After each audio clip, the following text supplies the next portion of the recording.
Oran stood at the observation deck of the command vessel, his four eyes watching the darkness of space. His skin reflected the soft blue light of the tactical displays around him.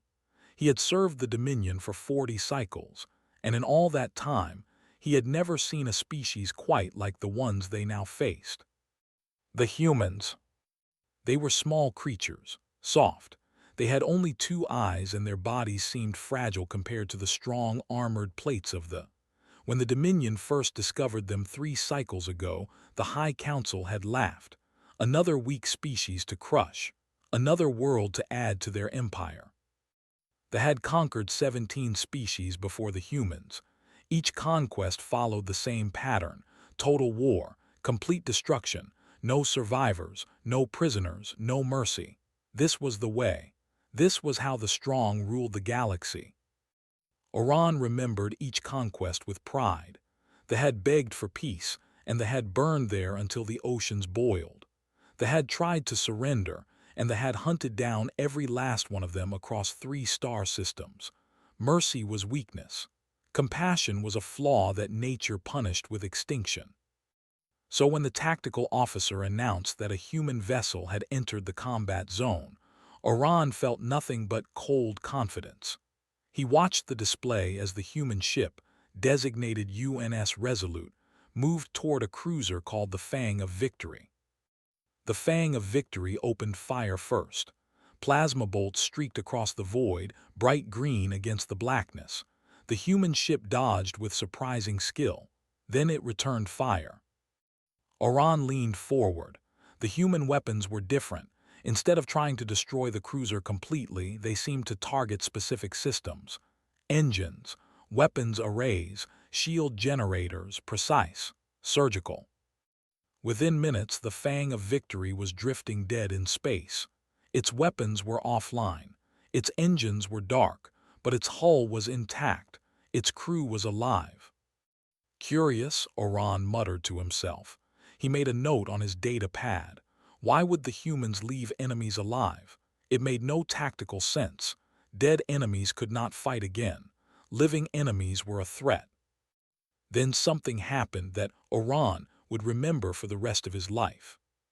The human ship broadcast a message on all frequencies. The translation software converted the alien words into speech, and Oran listened with growing confusion. This is Captain Jack of the UNS Resolute. To the crew of the disabled vessel, we offer assistance. We have medical facilities and can treat your wounded. We will provide food, water, and safe transport to a neutral location. You do not need to die today. Please respond. Oran stared at the display. His mind struggled to process what he had just heard. The humans were offering help to the enemy they had just defeated. They were offering medical care to soldiers who had tried to kill them moments ago. It had to be a trick, some kind of psychological operation. Perhaps the humans wanted to capture the crew for torture and interrogation. That would make sense. That was something they would do. But the message continued. Captain repeated the offer again and again. His voice was calm and steady. There was no mockery in it, no hidden threat. He sounded like he genuinely wanted to help. The commander of the Fang of Victory responded with a single transmission. We do not accept charity from prey. We will die with honor. Oran felt pride at those words. Yes, this was proper. This was the way. Better to die than accept help from an enemy. But the human ship did not leave. The UNS Resolute held its position near the drifting cruiser. Hours passed.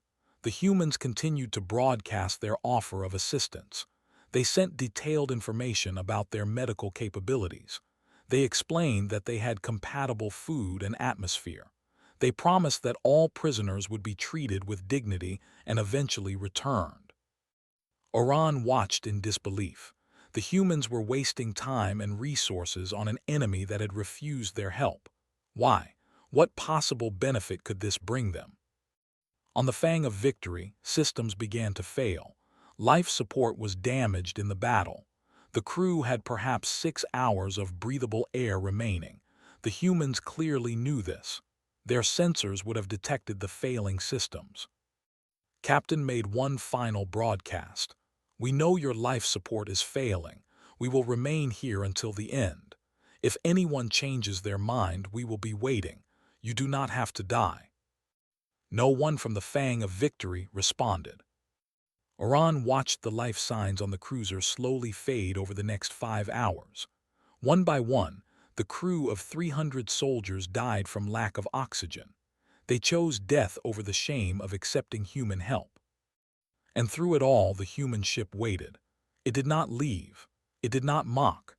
It simply stayed, its offer of help still broadcasting on repeat until the last life sign flickered and disappeared.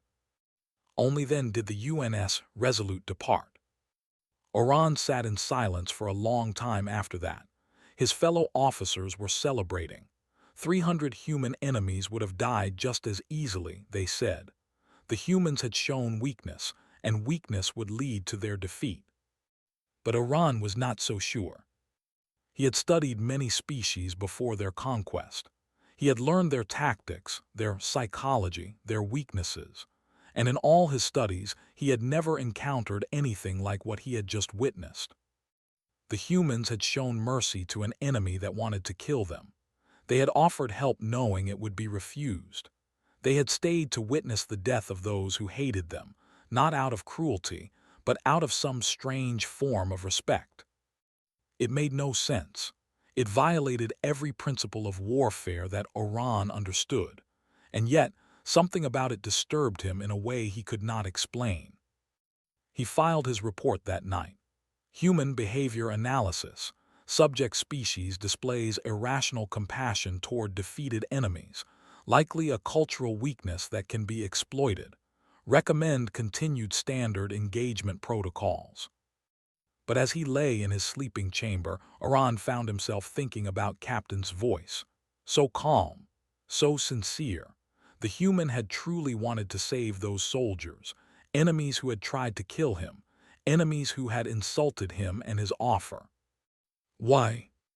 The question haunted Oran into his dreams, and he knew, somehow, that this was only the beginning. 3 cycles passed, and the war between humanity and the Dominion grew worse. Battles raged across a dozen star systems. Ships burned in the void. Soldiers died on frozen moons and scorching desert planets. Oran had been promoted. His analysis of human behavior had earned him recognition, even if his warnings about their strange compassion were ignored. The High Council believed the humans would break. Every species broke eventually. It was only a matter of time and pressure. So they sent Oran to the front lines, to the human colony world called New. The assault force numbered 10,000 soldiers. They expected an easy victory. They were wrong. The humans fought with a fury that surprised the commanders. They did not flee. They did not surrender. They held every street, every building, every hill with desperate determination. And when the push too hard, the humans pushed back harder. Lieutenant Commander Amy led the counterattack. Oran did not see her face until later, but he heard her voice over the battlefield communications. Clear, confident, commanding. Push them back to the landing zone. Capture as many as you can. Remember your training. These are enemy soldiers, but they are still living beings. Disable, do not destroy unless necessary. Oran heard those words through his helmet radio as human soldiers surrounded his position. His weapon was empty. His squad was dead. He stood alone in a ruined building, waiting for the killing blow. A human soldier entered the room, young, female. Her weapon was raised, but when she saw that Oran was unarmed, she lowered it slightly. "On your knees," she said, "hands behind your head, slowly." Oran obeyed. He expected her to execute him, quick and clean if he was lucky, slow and painful if she was angry about friends she had lost. Instead, she spoke into her radio. "I have one prisoner, requesting extraction." Prisoner, the word meant nothing to Oran. They did not take prisoners. They had no word for it in their language. Enemies were killed or they escaped. There was no middle ground. Within minutes, more humans arrived. They bound his hands with soft restraints that did not cut into his skin. They checked him for injuries. One of them, a male with kind eyes, pressed something cold against the wound on his shoulder. "Hold still," the human said. "This will help with the pain." Pain relief. For an enemy. Oran was so confused that he did not resist as they led him away. The human camp was unlike anything he had expected. Over 200 prisoners sat in a large area surrounded by fences, but the fences were not electrified. The prisoners were not chained. Some of them were eating food. Others were receiving medical treatment from human doctors. Oran was taken to a medical tent first. A young human male introduced himself as Corporal Ben Sawyer. He cleaned and bandaged Oran's wounds with gentle hands. He explained each step of the process in simple words, even though Oran did not respond. "You're going to be okay," Sawyer said when he was finished. "The wound was not deep. You'll heal fine." Oran finally found his voice. "Why?" Sawyer looked at him with genuine confusion. "Why what?" "Why do you help me? I am your enemy. I killed your people today. I would have killed more if I had the chance." The young medic was quiet for a moment. Then he shrugged. "Because you're hurt and I'm a medic, that's what I do." It was such a simple answer. So basic. So obvious to this human. And so completely alien to everything Oran had ever known. They gave him a cell that night. A small room with a bed, a toilet, and clean water. The door had a lock, but the walls were solid and the temperature was comfortable. It was better than many barracks Oran had slept in during his military career. Food came on a tray, strange human food, but it smelled acceptable. Oran did not eat. He was certain it was poisoned. An hour later, a human officer entered his cell. Major Sam was a thick man with a face and tired eyes. He looked like someone who had seen too much war. Sat down across from Oran and looked at the untouched food tray. "Not hungry?" he asked. "I will not eat your poison." The major nodded slowly. Then he picked up a piece of the food and put it in his own mouth. He chewed, swallowed, and took a drink from the cup. "Not poison," he said. "Just bad cooking. Our chef tries his best, but he's better with a rifle than a pan." Oran stared. The human had eaten the food. If it was poisoned, he would be dying too. Slowly, carefully, Oran reached for the tray. While he ate, placed a small device on the table. It projected text in the language. "This is something we call the Geneva Conventions," the major said. "It's a set of rules that humans follow during war. I had it translated for you. I thought you might want to understand why we do things the way we do." Oran read the document 3 times that night. Each time, he was more confused than before. Rules that protected wounded soldiers, even enemy soldiers. Rules that guaranteed medical care for all prisoners. Rules about proper food, shelter, and treatment. Rules that forbade torture, execution, and unnecessary suffering. There were rules about protecting civilians. Rules about preserving cultural sites. Rules about what weapons could and could not be used. Rules about identifying medical ships and not attacking them. It was madness, complete and total madness. "Why?" Oran asked when returned the next morning. "Why follow rules that help your enemy? We do not follow these rules. We show no mercy. Why should you?" Major sat down and was quiet for a long time. When he spoke, his voice was heavy with something Oran did not recognize. "Because the rules aren't about you," he said. "They're about us. About who we choose to be. We could be like you. We could kill every prisoner, burn every city, hunt down every survivor. We have the weapons for it. We have the anger for it. Some of my soldiers lost family in your attacks. They would love to hurt you the way you hurt them." He leaned forward, looking directly into Oran's eyes. "But we don't.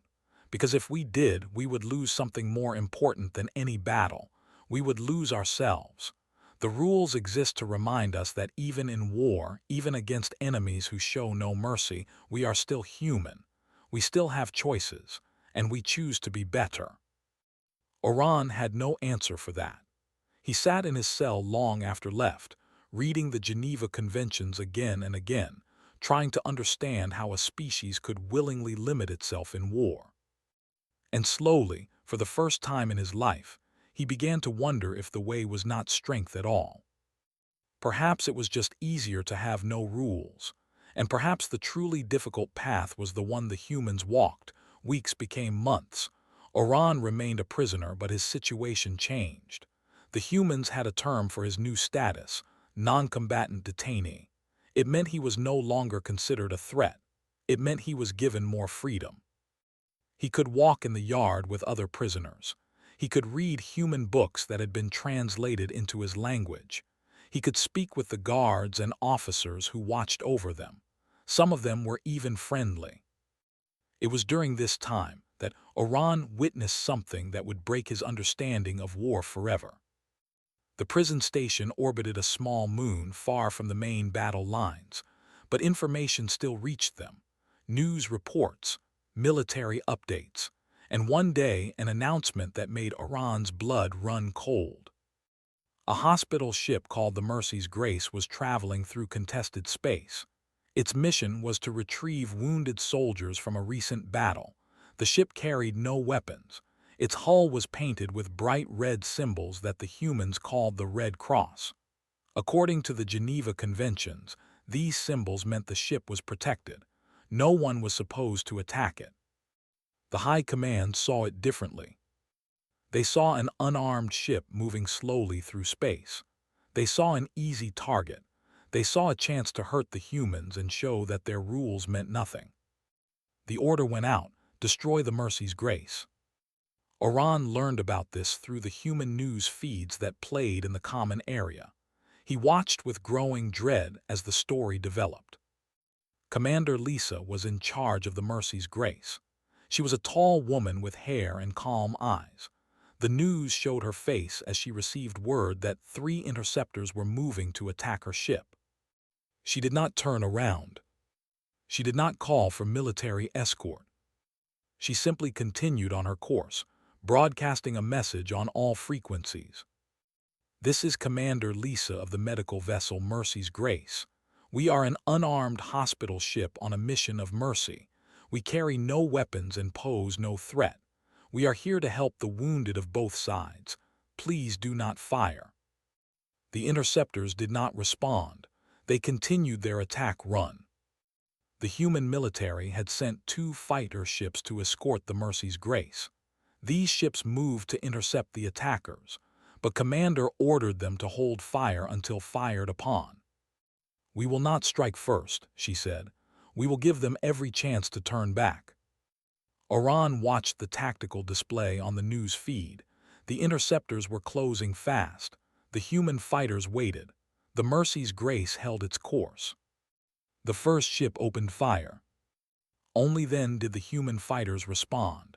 2 of the interceptors were destroyed in the brief battle. The third was disabled, its pilot ejecting into space as his ship broke apart. And then something happened that made Oran gasp out loud. The Mercy's Grace changed course. Not to flee, not to escape. It moved toward the floating pilot. A rescue shuttle launched from the hospital ship and collected the enemy pilot from the void. 20 minutes later, the news showed images from inside the Mercy's Grace. The pilot, whose name was Or, lay on a medical bed. Human doctors worked on his injuries. He was treated in the same room as human soldiers who had been wounded in the battle. Side by side, enemy and enemy, both receiving care. Oran could not speak for a long time. The other prisoners in the common room were equally silent. Some of them looked angry. Some looked confused. A few, like Oran, looked troubled. A young human guard was watching the news with them. Her name was Reeves, and she worked as a nurse in the prison medical wing. She was small and soft-spoken, the kind of person that would have considered weak. Oran turned to her. "Why?" he asked. "Why did they save that pilot? He tried to kill them. He tried to destroy their ship. Why did they save him?" Looked at him with eyes that held no hatred, no fear, just a quiet sadness. Because he was scared and following orders, she said, just like you were. The words hit Oran like a blow. He turned away, unable to respond. That night he lay in his cell and thought about everything he had seen. The pilot, or had tried to murder hundreds of wounded humans and the medical staff trying to save them. He had attacked a ship marked with symbols of healing. He had shown no mercy. And the humans had saved him anyway. Because he was scared and following orders. Oran thought about his own life, his own orders, the 17 species that had destroyed. Had they been scared? Had they been following orders of their own? Did it matter? The thought that mercy was weakness, that compassion was a flaw, that the strong survived by crushing the weak without hesitation. But the humans were not weak. They had fought to a standstill. Their technology was advanced. Their soldiers were brave. Their tactics were clever. They were winning battles across multiple fronts. And yet they still saved their enemies. They still followed rules that made them vulnerable. They still sent unarmed ships into danger to rescue the wounded. Oran began to understand something that night. The humans were not weak because they showed mercy. They were strong enough to show mercy even when it was hard, even when their enemies did not deserve it, even when every instinct screamed for revenge. That was a different kind of strength, a harder kind, the kind that came from choosing what to do, not just reacting. The way was simple: kill or be killed, destroy or be destroyed. There were no difficult choices because there were no choices at all. The human way was complicated. It required thought, judgment, restraint. It required soldiers to hold fire even when enemies were attacking. It required doctors to treat wounded enemies before they treated themselves. It required leaders to risk their own people to save those who wanted them dead. It was madness. And yet, lying in his cell, Oran found himself wondering what it would be like to live that way, to fight that way, to believe that even your enemies had value. The thought terrified him. Because if the humans were right, then everything Oran had done in his 40 cycles of service was wrong. Every battle, every conquest, every death he had ordered or caused. All of it. Wrong. He did not sleep that night. He just lay in the darkness, listening to the quiet hum of the station, and felt the foundations of his understanding begin to crack. The news came like a wave of ice through the prison station. Oran heard it from the guards first, saw it on their faces before the official announcement. Something terrible had happened. A commander named Overseer had destroyed a human civilian transport. The ship was called the Star of Hope. It carried 30,000 colonists traveling to a new settlement world. Families, children, scientists, farmers, teachers, people who had never held a weapon. All dead. I had broadcast his victory to the fleet. He called it a strategic strike against human expansion. The High Command praised him as a hero. Medals were promised. Songs were written. The destruction of 30,000 helpless civilians was celebrated as a great achievement. Oran watched the human reaction on the news feeds. There was grief, so much grief, families crying for their lost loved ones, communities holding memorials for friends who would never return, leaders speaking with voices thick with sorrow. And there was rage. Humans were not emotionless creatures.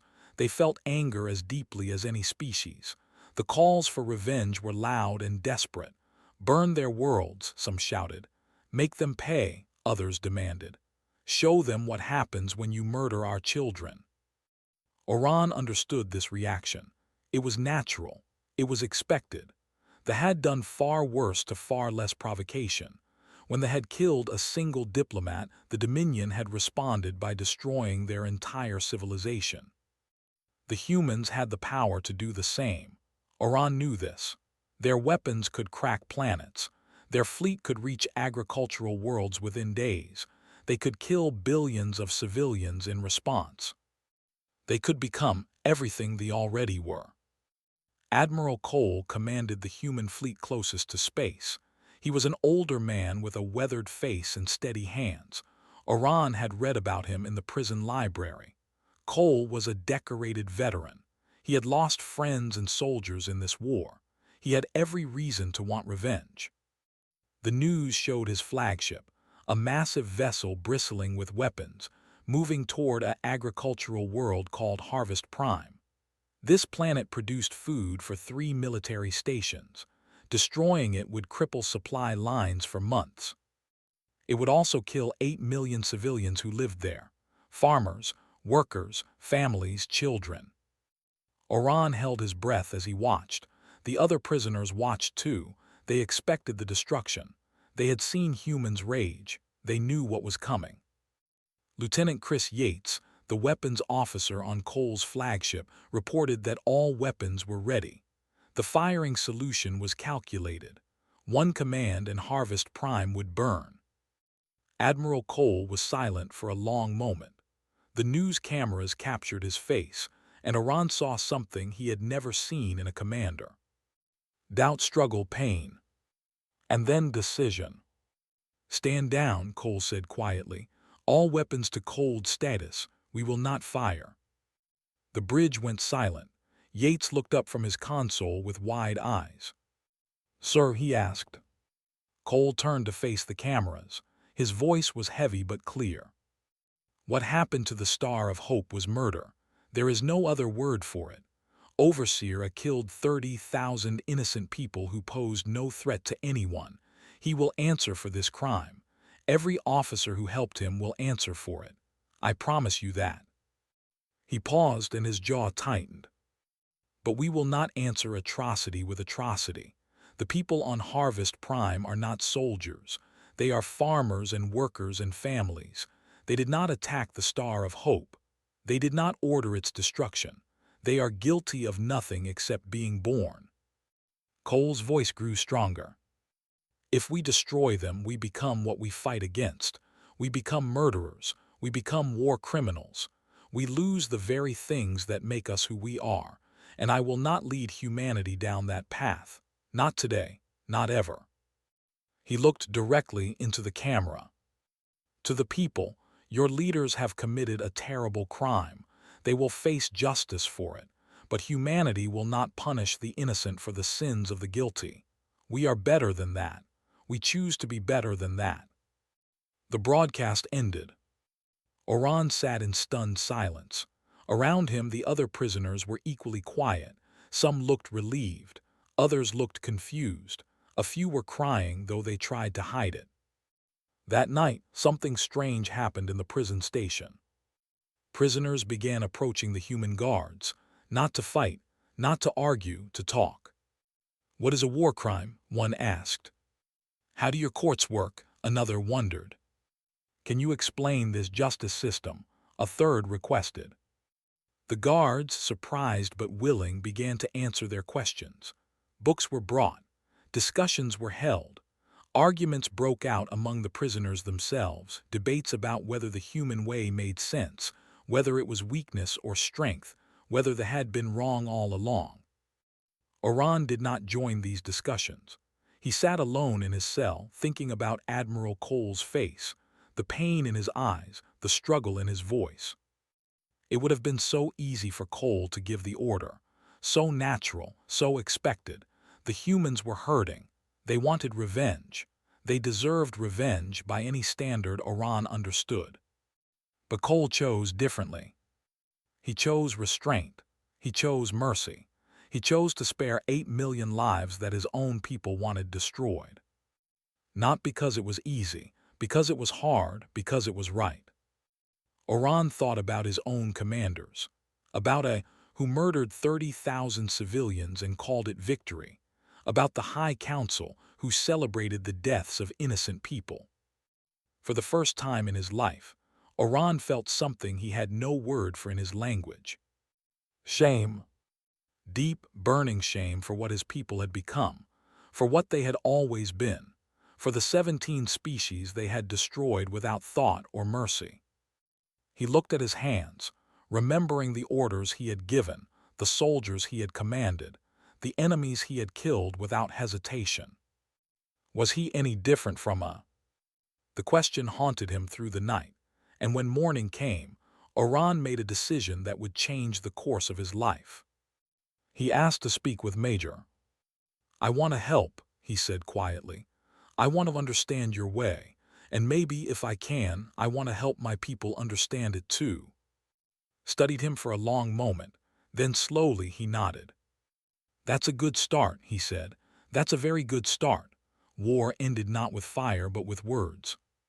It took another 2 cycles of fighting before the High Council finally accepted what many of their soldiers already knew. Humanity could not be conquered. The humans were too stubborn, too clever, too willing to sacrifice for each other. And worse, from the Council's view, human ideas were spreading. Soldiers who had been captured and released began asking questions. Why did the humans treat us so well? Why did they follow rules even when we didn't? What is this thing called human rights? The questions became whispers. The whispers became conversations. The conversations became movements. When the peace treaty was signed, Oran was there, not as a prisoner anymore, but as a translator and advisor.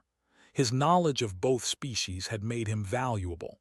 His willingness to bridge the gap between them had made him trusted. He stood in the great hall of Unity Station, a massive structure built in neutral space for this moment. Human diplomats sat on one side of the long table, representatives sat on the other, and in the middle, serving as witnesses, were members of other species who had been watching this war with great interest. The treaty was unlike anything in history. There were no demands for territory, no requirements for tribute, no threats of future violence. Instead, there were agreements, trade deals, cultural exchanges, and most importantly, a promise. They would face justice for their war crimes. Overseer A was brought before a tribunal 6 months after the peace treaty was signed. The trial was broadcast across the galaxy. Every species watched as the evidence was presented, as witnesses, as the full horror of the Star of Hope massacre was laid bare. Oran, too. He spoke about military doctrine, about the philosophy of total war, about his own transformation from conqueror to believer. His words were difficult to say, but he said them anyway. "I was taught that mercy was weakness," he told the tribunal. "I was taught that rules in war were foolish limits that only prey accepted. I believed this for 40 cycles. I followed orders that led to the deaths of millions across 17 species." He paused, gathering himself. "The humans showed me another way, not through force, not through punishment, through example. They captured me and treated me with dignity. They explained their rules and asked nothing in return. They spared my people when every instinct told them to destroy us. They proved that strength is not the ability to kill without limit. Strength is the ability to choose restraint when killing would be easier." The human prosecutor, attorney general, did not seek the death penalty for A. This surprised many. They had killed 30,000 innocents. By standards, A's entire family should be executed, his home destroyed, his name erased from history. Asked for something different. "We seek life imprisonment with the possibility of parole after demonstrating genuine reform," he said. "We do not believe that execution serves justice. We believe that accountability, truth, and the chance for redemption serve justice better." A was found guilty. He was sentenced to imprisonment on a secure station where he would receive education about human ethics, history, and the laws of war. Every year, he would have the chance to show that he understood what he had done wrong. Every year, he would have the chance to become something other than a murderer. It was not the ending they expected. It was not the ending Oran had grown up believing was right. But it felt right. Somehow it felt right. After the trial, Oran was asked to speak at a gathering of human and educators. They wanted to create a new curriculum, a way to teach the next generation of both species about the laws of war, about protecting innocence, about the strange, beautiful human concept that even enemies deserve dignity. Oran stood before the assembled teachers and scholars, his four eyes moving across the room. He saw human faces and faces, some curious, some hopeful, some still suspicious. He thought about everything he had experienced. The first battle where humans offered help to dying enemies, his capture and the kindness of Corporal Sawyer, the hospital ship that saved a pilot who tried to destroy it, Admiral Cole's refusal to answer murder with murder. He thought about his own journey from confusion to contempt to respect to something deeper than respect. And then he spoke. "I came to humanity as a conqueror," he said slowly, choosing each word with care. "My people had destroyed 17 species before you. We believed that total war was the only true war. We believed that mercy was weakness and compassion was death." He paused. "I was shown mercy. I expected savagery and found principle. My people believed that rules in war were signs of prey. Humans showed us that rules in war are the very definition of strength." His voice grew stronger. "It is easy to kill without limit. Any fool with a weapon can do that. It is hard to restrain oneself when every instinct screams for blood. It is hard to save an enemy who tried to murder you. It is hard to spare a world that celebrates your pain. This hardness, this willingness to do what is difficult instead of what is simple, that is true power." He looked at the educators in the room. "We must teach our children differently. We must show them that victory without honor is not victory at all. We must help them understand that the measure of a civilization is not how many enemies it can destroy, but how it treats those who cannot fight back." He turned to the humans. "And you must be patient with us. My people have believed the wrong things for a very long time. Change will not come quickly. Some will resist. Some will never understand. But others, like me, will see the truth in your example. Your rules of war did not just sunder my understanding. They rebuilt it.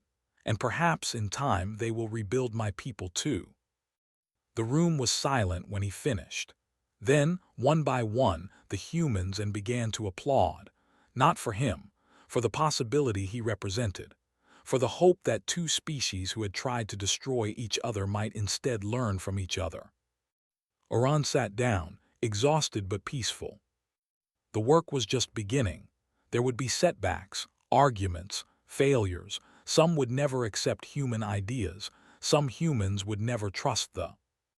But here, in this room, surrounded by teachers who wanted to build something better, Oran allowed himself to believe. Maybe the war had not been for nothing. Maybe, in the end, it was the beginning of something new. Something that would have seemed impossible to the young soldier he had once been. Something that looked very much like hope.